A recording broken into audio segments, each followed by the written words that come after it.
Hello everybody, हम लाए हैं आपके लिए सी रियलिटी का लीगल रीजनिंग के क्वेश्चंस, वो भी 10 विद डिटेल्ड एक्सप्लेनेशन। और अगर आपने मुझे सब्सक्राइब नहीं किया है तो सब्सक्राइब कर लो, क्योंकि मुझे बहुत मोटिवेशन मिलता है और हम आपके लिए इतना फ्री मटेरियल लेके आते हैं। तो और लाइक भी कर दीजिए, ठीक है। और जितना ज़्यादा अच्छा लगे, जितना ज़्यादा आप सब्सक्राइब करोगे उतना ज़्यादा वीडियोस डालेंगे, क्योंकि आपका एग्ज़ाम्स 14 अक्टूबर को है और बहुत कम टाइम में है, ठीक है। चलिए फर्स्ट क्वेश्चन में चलते हैं। तो फर्स्ट क्वेश्चन में देखिए क्या लिखा है। पहले तो आप क्वेश्चन ठीक से पढ़िए, ठीक है। बिना बहुत ध्यान से क्वेश्चन पढ़ने की ज़रूरत है, और क्वेश्चन में ही आंसर छुपा हुआ होता है। हम आपको बताते हैं कैसे। तो पहले क्वेश्चन में देखिए, in a certain code language TREE is written as USFF, ठीक है। How will book be written in that code. तो देखिए क्या बोल रहा है। पहले तो आप देखिए, TREE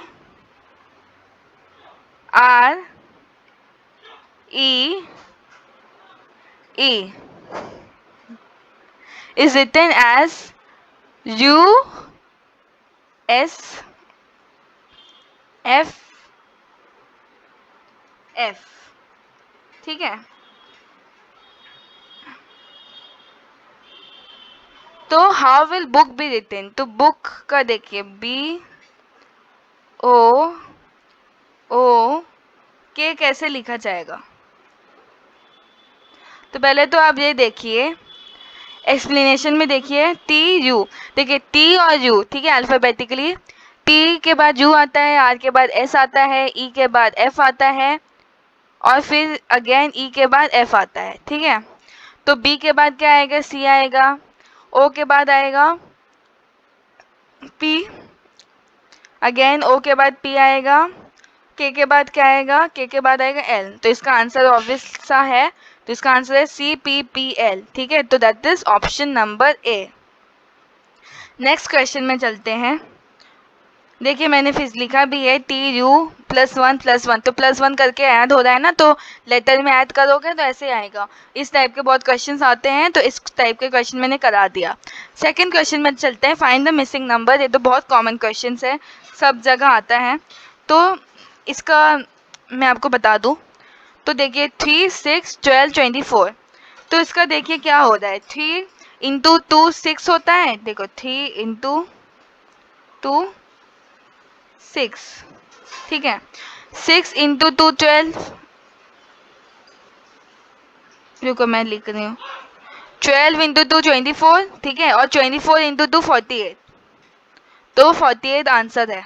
क्योंकि देखिए 2 इंटू 2 हो रहा है ना, 3 इंटू 6, 6 2 12, 12 24, एंड 24 2 इज 48। देखिए एक्सप्लेनेशन भी मैंने दिया है, एक सेकेंड, कहाँ गया।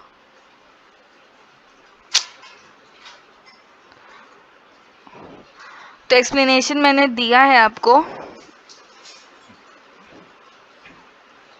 देखिए ईच टर्म इंटू 2, 3, 6, 12, 24, 48, ठीक है। तो आंसर बी है 48। Pointing to a boy, question number 3 में चलते हैं। Pointing to a boy, Sita said he is the son of my grandfather's only son. ना पहले आप समझ लीजिए, son of my grandfather's only son, तो ग्रैंडफादर्स ओनली सन कौन है, फादर होंगे सीता के ना। तो सन ऑफ माई ग्रैंडफादर, सीता के नाना जो दादा हैं, ग्रैंडफादर के ओनली सन है, सॉरी इनके दादा के ओनली सन है, तो वो फादर हुए। FA लिख दें। How is the boy related to Sita.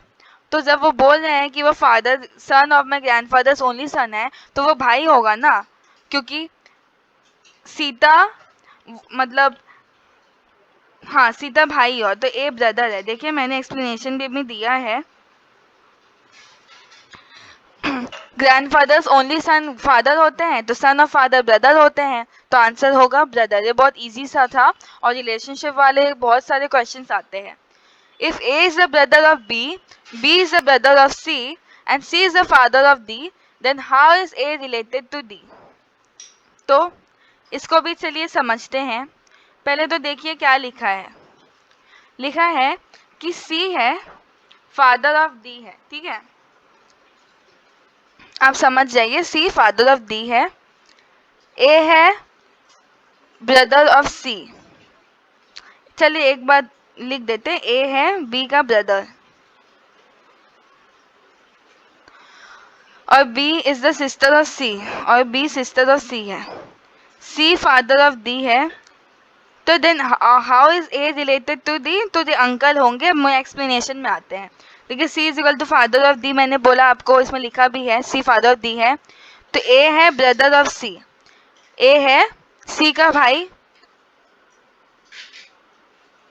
A is brother C sister B, so A brother of C हुआ, ठीक है।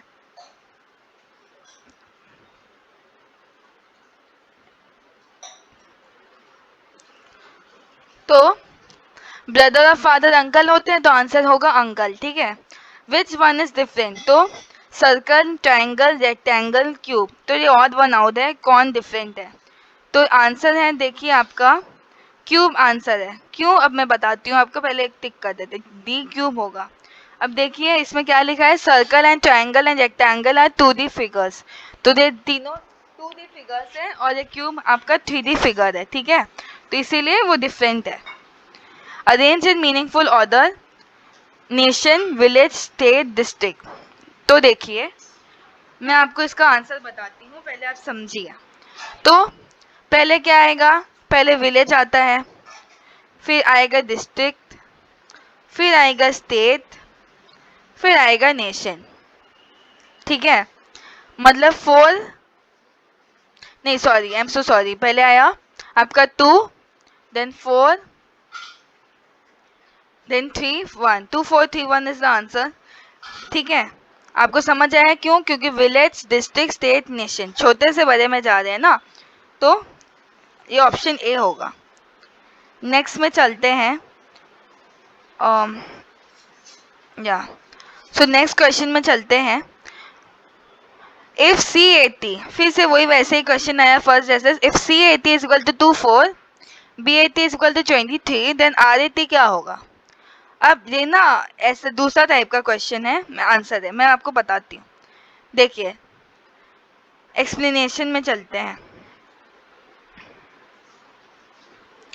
तो देखिए मैंने क्या लिखा है, 3 C कौन से अल्फाबेटिकल नंबर में है, ठीक है, A B C थर्ड में आता है, A आता है 1 में, T आता है 20th में, ठीक है। आपको इतना याद होना चाहिए कि T मतलब आप काउंट भी कर सकते हैं, पर इतना टाइम होगा या नहीं मुझे नहीं पता, आपके पास इतना टाइम नहीं रहेगा, तो T 20th होता है अल्फाबेटिकल ऑर्डर में, तो ये 24 है।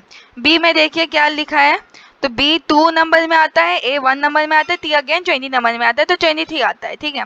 अब देखिए R80 कैसे होगा, तो R कौन से नंबर पे आता है, ठीक है, A 1 नंबर पे आता है, T 20 नंबर में आता है, इन सबको ऐड करके 18 + 1 19 20, 19 + 20 39, तो आंसर 39 आया, ठीक है। आप ये समझो ना C80, तो ऐसे से ऐड करके 24 23 और 39 इसका आंसर होगा, तो इसका आंसर है आपका option number D. Next question में चलते हैं, क्वेश्चन नंबर 8 में चलते हैं। 15 × 2 = 32, 25 × 2 is 3 = 78, then 35 × 4 is equal to, ठीक है। तो देखिए इसका आंसर, एक्सप्लेनेशन में चलते हैं।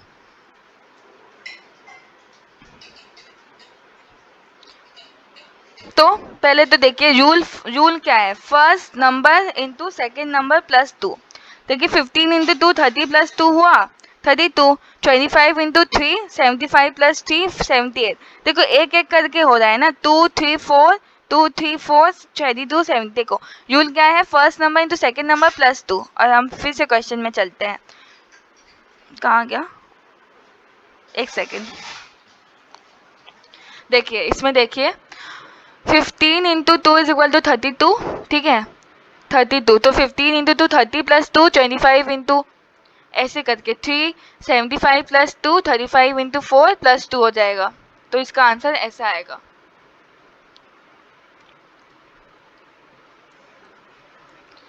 तो 9th नंबर में चलते हैं, rearrange the letters to form a meaningful word. तो इसका देखो मीनिंगफुल वर्ड ERTCA दिया है, ट्रेस होगा, कैटर भी होगा, रिएक्ट भी होगा, ना ऑल ऑफ द अबव होगा, तो इसका answer obviously all of the above है, ऑप्शन नंबर डी। क्योंकि देखिए ट्रेस भी एक वर्ड है, कैटर भी वर्ड है, रिएक्ट भी वर्ड है, ठीक है। तो all options are correct, so option number D is the answer. Find the missing term में चलते हैं 2, 6, 12, 10, 20। ठीक है, ऑप्शन देखिए 2, 6, 12 एंड 20। तो इसका आंसर बहुत इजी है, 2 3 से 6, 6 से 12। तो इसका देखिए इतना इजी नहीं है, मैं आपको एक्सप्लेनेशन में दिखाती हूँ। तो n देखो, इसका पैटर्न मैंने देखो आप, n2 प्लस n, ठीक है, n टू द पावर 2, तो 2 टू द पावर 2, देखो 1 टू द पावर प्लस 1 किया है, ऐसे ऐसे करके किया है, तो आंसर 30 होगा। ठीक है, तो तो अभी के लिए इतना ही था। तो आप बोलोगे तो मैं आपको पूरा डे प्रैक्टिस करने के लिए दे सकती हूँ। तो आप फिर से आइए, नेक्स्ट क्लास में आइए, कल हम लोग लीगल जीके का वीडियोस डालेंगे। So thank you so much, subscribe to my channel, thank you.